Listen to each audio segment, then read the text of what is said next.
अधिक महिन्यातील पहिली पवित्र कमला एकादशी असल्यामुळे पंढरपूरच्या विठ्ठल आणि रुक्मिणी मंदिरात फुलांच्या मनमोहक सजावटीने भक्तांचे लक्ष वेधून घेत आहे.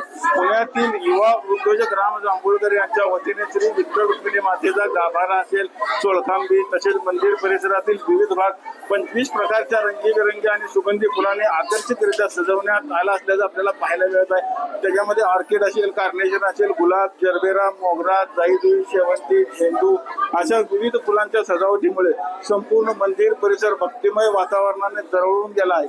मनोहारी पोशाख आणि अलंकारामध्ये सजलेल्या सावळ्या विठुरायाचे आणि रुक्मिणी मातेचे रूप या पुष्प सजावटीत अधिकच खुलून दिसत असून भाविकांकडून या सजावटीचे कौतुक केले जात आहे.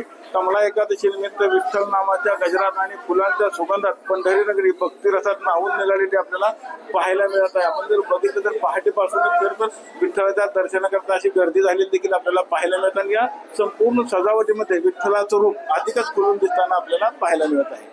विठ्ठल मंदिरातून कॅमेरामन जगदीश सह रवी लवेकर, TV9 मराठी.